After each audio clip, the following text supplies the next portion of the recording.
પણ એકવાર જ્યારે દિગ્વિજય કરીને આવતા હતા, એક વિચિત્ર દ્રશ્ય એમણે જોયું. બોલે શું જોયું? જોયું કે એક તરફ એક ગાડું છે, ગાડાની આગળ એક ગાયને બાંધેલી છે, પાછળ બળદને બાંધેલું છે. બળદના 3 પગ કોઈએ કાપી નાખ્યા છે અને ઉપર શામ રંગનો વ્યક્તિ રાજા જેવા કપડાં પહેરીને બેઠો છે. ક્યારેક ગાયને મારે, ક્યારેક બળદને મારે. ગાય પણ રડી રહી છે, બળદ પણ રડી રહ્યો છે. અને આ દ્રશ્ય જોઈને પરીક્ષિતને સમજતા વાર ન લાગી કે આ જે બળદ રડી રહ્યો છે, કે જેના 3 પગ કોઈએ કાપી નાખ્યા છે, એ બળદ બીજો કોઈ નહીં, એ ધર્મ છે. અને ધર્મના 4 પગ સત્ય, તપ, દયા અને દાન. અને આ 4 પગ ઉપર જ્યારે ધર્મ ઊભો હોય એને કહેવાય સતયુગ. 3 પગ પર ઊભો હોય એને કહેવાય ત્રેતા. 2 પગ પર ઊભો હોય એને કહેવાય દ્વાપર. અને 1 પગ પર ઊભો હોય એને કહેવાય કલયુગ. અને આ કલિકાલમાં ધર્મ માત્ર 1 પગ પર ઊભો છે, દયા યા દાન. અને જોયું કે આગળ જે ગાય રડી રહી છે એ ગાય બીજું કોઈ નહીં પણ સ્વયં પૃથ્વી છે. અને ઉપર બેસેલો એ શ્યામ વ્યક્તિ જે ધર્મ અને પૃથ્વીને પીડા આપી રહ્યો છે એ બીજો કોઈ નહીં પણ કલયુગ છે. અને જ્યાં જોયું કે કલયુગ ધર્મને અને પૃથ્વીને બંનેને પીડા આપે છે, પરીક્ષિતે તલવાર કાઢી અને કલયુગને લલકાર્યો. કલયુગ આવ્યો પરીક્ષિતના શરણે અને કહેવા લાગ્યો કે રાજન, હવે મારે આવવાનો સમય થઈ રહ્યો છે, મને તમારા રાજ્યમાં આશ્રય આપો. પરીક્ષિત કહેવા લાગ્યો, અરે કંઈ પણ થાય, હું તને મારા રાજ્યમાં નહીં આવવા દઉં. ખબરદાર મારા રાજ્યમાં પ્રવેશ કર્યો છે તો. પરીક્ષિતની વાત સાંભળીને કલિકાલ કહેવા લાગ્યો, જેમ જેમ યુગ બદલાય એમ હવે મારે આવવાનો સમય થયો છે. રાજન, મને તમારા રાજ્યમાં સ્થાન આપો. અને પરીક્ષિત કહે, હું મારા રાજ્યમાં નહીં રહેવા દઉં, મારા રાજ્યમાં નહીં રહેવા દઉં. અને વારે વારે જ્યાં કલયુગે જોયું કે પરીક્ષિત કહી રહ્યા છે કે મારા રાજ્યમાં, મારા રાજ્યમાં, તો કહે જાણતા અજાણતા પણ મારું મારું આવ્યું એટલે અહમ આવ્યો. અને કહેવાય અહંકાર એ તો કલયુગનો મિત્ર કહેવાય. બોલે હવે વાંધો નહીં આવે. અને કલયુગ સીધો ચરણોમાં ઝૂક્યો અને ચરણોમાં પગ પકડીને કહે કે રાજન, મને આશ્રય આપો, રાજન, મને તમારા રાજ્યમાં રહેવા દો. અને જ્યાં કલયુગે પરીક્ષિતના પગનો સ્પર્શ કર્યો, મહાપ્રભુજીએ સિદ્ધાંત રહસ્યમાં જે 5 પ્રકારના દોષ બતાવ્યા છે એમાં એક દોષ છે સ્પર્શ દોષ, સંયોગજા સ્પર્શજા. અને જ્યાં સ્પર્શ દોષ કર્યો અને કહેવાય કલિકાલના એ આંદોલનો પરીક્ષિતની અંદર વ્યાપ્ત થયા. અને જે મારવા તૈયાર થયો હતો એને લાગ્યું, જો હું તને મારીશ નહીં પણ મારા રાજ્યમાં રહેવાનું દો. ત્યારે કલયુગે કહ્યું, જો આખા રાજ્યમાં ન રહેવા દો વાંધો નહીં, પણ મને રહેવા માટે થોડા સ્થાન તો આપી દો, હું એ સ્થાનમાં બેઠો રહીશ. ત્યારે પરીક્ષિતને દયા આવી ગઈ કે આખા રાજ્યમાં નથી રહેવું, એને થોડા સ્થાન જોઈએ છે, તેવું કરું, થોડા સ્થાન રહેવા માટે આપી દો. અને ત્યારે પરીક્ષિતના મુખથી નીકળ્યું કે જા કલયુકાલ, જો હું તને આટલા સ્થાન આપું છું, તારે આટલી જગ્યાએ રહેવાનું. બોલે જ્યાં મદિરાપાન થતું હોય ત્યાં તારો વાસ, જ્યાં જુગાર રમાતું હોય ત્યાં તારો વાસ, જ્યાં વ્યભિચાર થતો હોય ત્યાં તારો વાસ, જ્યાં હિંસા થતી હોય ત્યાં તારો વાસ. કલી એટલે કલહ. અને આ બધી વસ્તુ શું છે કે જે જીવનમાં કલહ લઈને આવે. આ બધા સ્થાન આપ્યા, પણ કલિકાલ કહેવા લાગ્યો આ બધા સ્થાન તો સાધારણ સ્થાન છે, કોઈક ઉત્તમ સ્થાન પણ આપો. અને ત્યારે પરીક્ષિતના મુખથી નીકળ્યું કે જા સ્વર્ણની અંદર તારો વાસ, પણ અનિતિથી આવેલા સ્વર્ણમાં તારો વાસ. જુઓ, ભાગવતની અંદર તો આ 5 સ્થાનોની ચર્ચા છે, પણ વિષ્ણુ પુરાણની અંદર હજી એક સ્થાનની ચર્ચા છે. વિષ્ણુ પુરાણમાં ઉલ્લેખ આવે છે કે આટલા સ્થાન આપ્યા પછી પરીક્ષિતને કલિકાલ વિનંતી કરે છે કે આટલા સ્થાન તો આપ્યા, પણ હું આપને વિનંતી કરું છું કે હજી એક ઉત્તમ સ્થાન આપો. ત્યારે કહેવાય છે કે પરીક્ષિતના મુખથી નીકળ્યું કે જા કલયુગ, એકાદશીના દિવસે અન્નમાં તારો વાસ. આ સ્થાનો બધા મળ્યા, આ સ્થાનો મળ્યા. અને હવે પરીક્ષિતને લાગ્યું કે હવે પગ મૂકવાની જગ્યા મળી છે તો પગ પસારતા વાર લાગશે નહીં. અને પરીક્ષિત આવ્યો પોતાના મહેલમાં, વિચાર કરે મારા પૂર્વજોએ શું સંપત્તિ મૂકી, જરા જોઉં તો ખરા. ત્યાં એક કોથળો જોયો, કોથળો ખોલ્યો, અંદરથી એક સોનાનું મુગટ નીકળ્યું. અને કહેવાય છે મુગટ હતું જરાસંધનું, અને ભીમ એનાથી ઝૂંટવીને લાવ્યા હતા. સોનું હતું પણ કેવું? અનીતિનું. અને અનીતિના સ્વર્ણમાં કલયુગનો વાસ.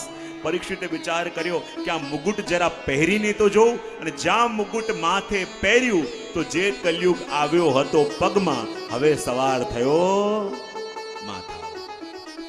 અને પરીક્ષિતના મનમાં વિચાર આવ્યો કે આજે હું આખેટ કરવા માટે જાઉં, શિકાર કરવા માટે જાઉં, અને જીવ માત્ર માટે જેના હૃદયમાં કરુણા હતી એ પરીક્ષિત આજે શિકાર કરવા માટે ગયો. માથે કલિકાલ સવાર થયો છે, માટે દેહ અધ્યાસ લાગ્યો, ભૂખ લાગવા લાગી, તરસ લાગવા લાગી. એની સેનાથી અલગ થઈને રસ્તા ભટકતા ભટકતા દૂર નીકળી ગયો. એને તરસ લાગવા લાગી અને કહેવાય ત્યાં જ શમિક મુનિનું આશ્રમ આવ્યું. હવે જુઓ, શ્રી મહાપ્રભુજી એક અલગ દ્રષ્ટિકોણ આપે છે અને કહે છે કે માર્ગમાં શમિક મુનિનું આશ્રમ આવ્યું અને કહેવાય આ આશ્રમ એટલે કઈ જગ્યા? આ એ જગ્યા હતી જ્યાં ઉત્તરાના ગર્ભની અંદર રહેલા પરીક્ષિતની ઉપર અશ્વત્થામાએ બ્રહ્માસ્ત્ર છોડ્યું હતું. બ્રહ્માસ્ત્ર બે પ્રકારના હોય, એક નિવર્તનીય, એક અનિવર્તનીય.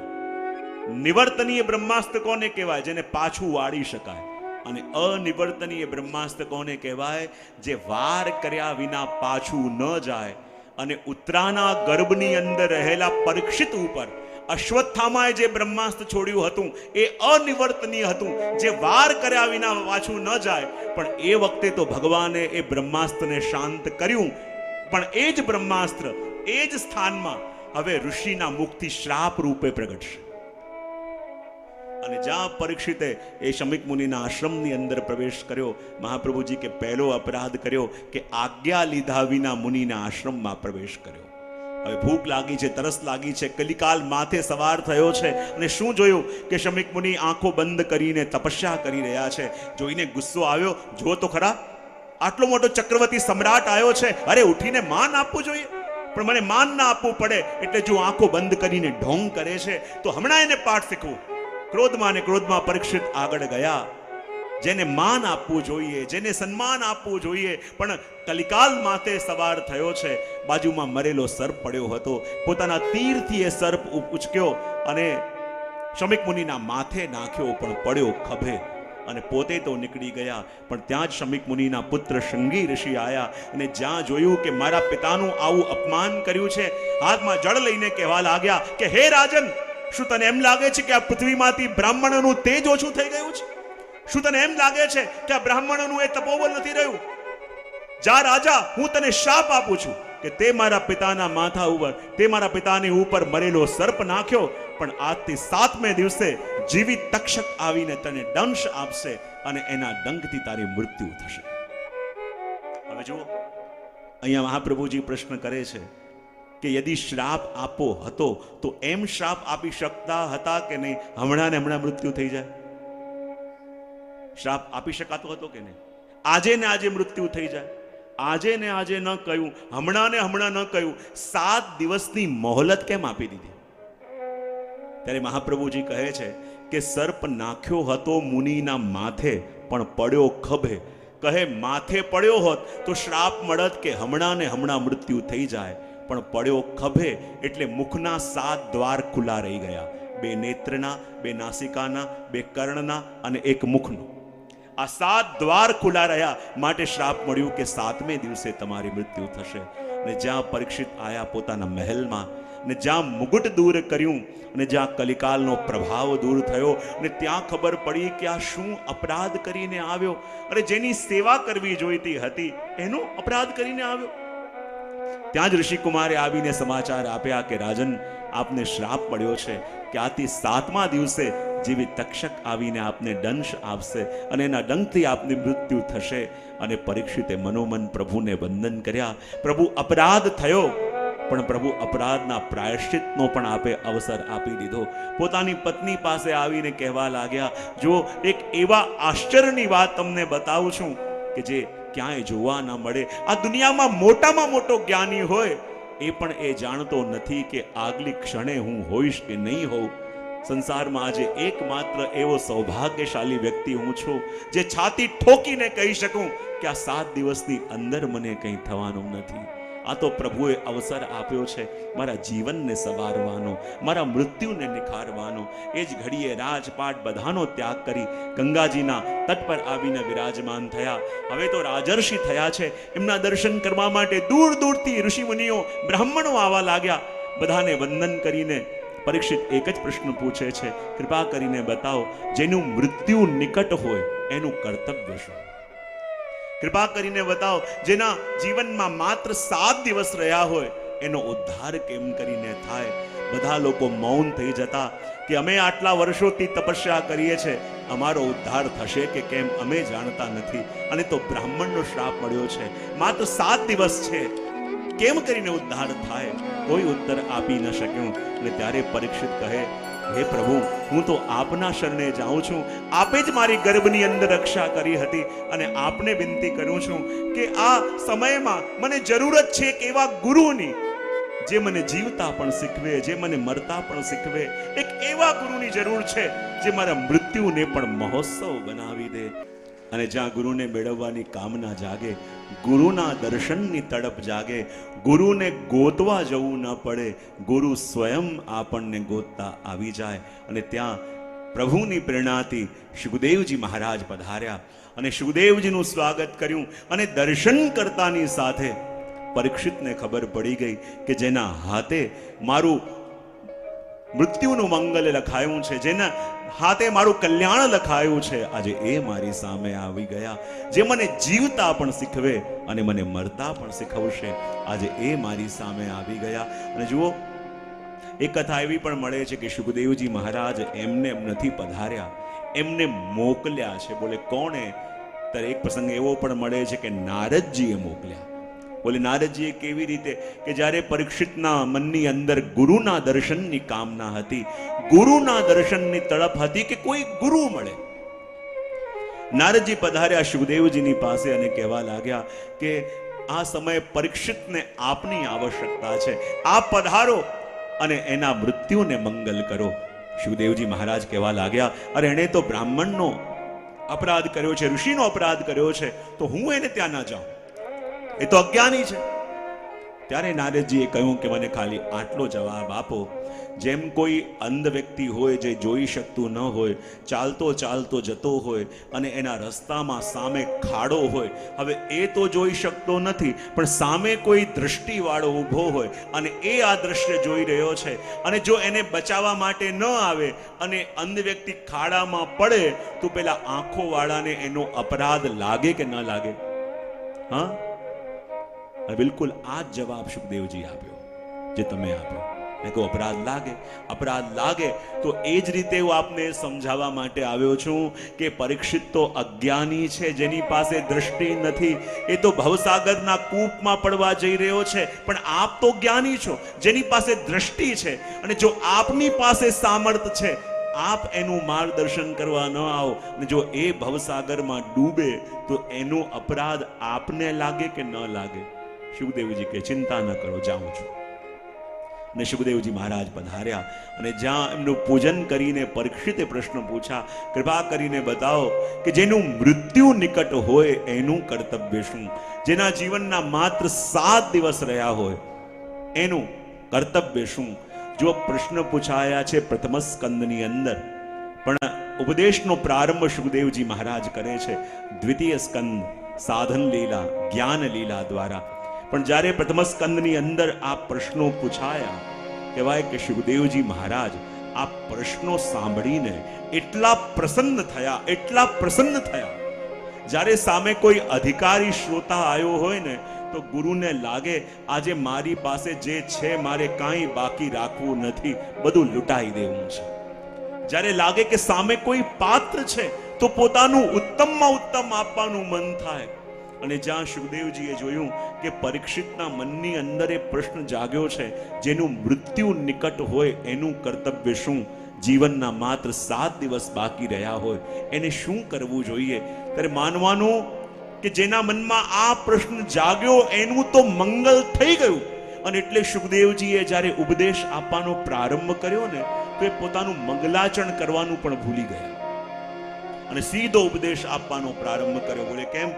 બોલે મંગલાચરણ તો એના માટે કરવું પડે જેનું આચરણ મંગલ ન હોય, પણ જેના મનમાં એ પ્રશ્ન જાગ્યો કે મૃત્યુ નિકટ હોય તો શું કરવું જોઈએ, જીવનના 7 દિવસ બાકી હોય તો શું કરવું જોઈએ, જેના મનમાં આ વિચાર જાગી ગયો, સમજી લો એનું મંગલ થઈ ગયું.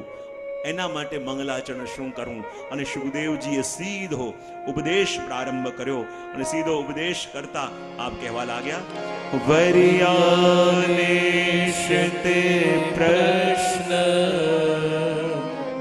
કૃતો લોકહિતમ નૃપ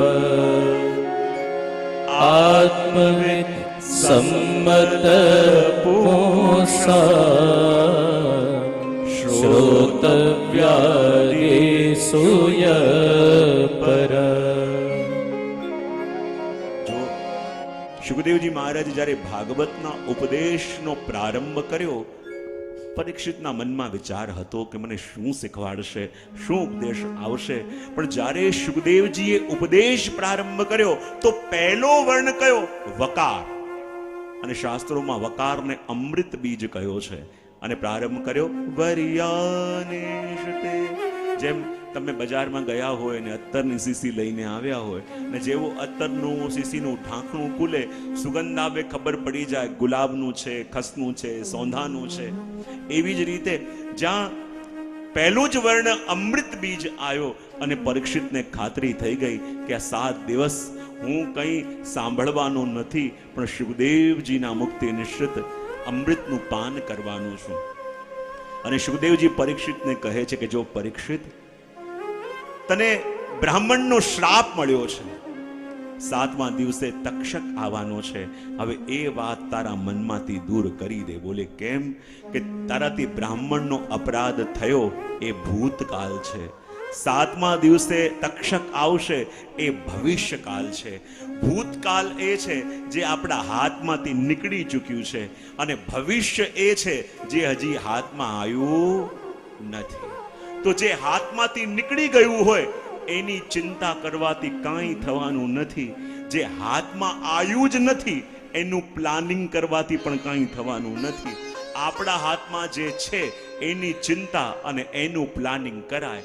ભૂતકાળ એ જે હાથમાંથી નીકળી ગયું અને ભવિષ્ય એ જે હજી હાથમાં આવ્યું જ નથી. કહે કે આ દુનિયાની અંદર 2 પ્રકારના લોકો છે. બોલે કયા કયા? બોલે દુનિયામાં 50% લોકો એવા છે કે જે ભૂતકાળમાં જીવે છે અને 50% લોકો એવા છે જે ભવિષ્યકાળમાં જીવે છે. કેટલા પ્રકારના લોકો છે? કયા કયા? 50% એવા જે ભૂતકાળમાં જીવે છે. બોલે પહેલા અમારી પાસે આટલું હતું અને અમે આવી રીતે રહેતા. અને બીજા 50% લોકો અમને ભવિષ્યમાં આટલું મળવાનું છે અને અમે આવી રીતે રહીશું. સુખદેવજી કહે આ બંને ખોટા અને સપનાની દુનિયામાં જીવવાવાળા. જે ગયું એની ફિકર છોડો, કારણ કે હે હવે તમારું રહ્યું જ નથી.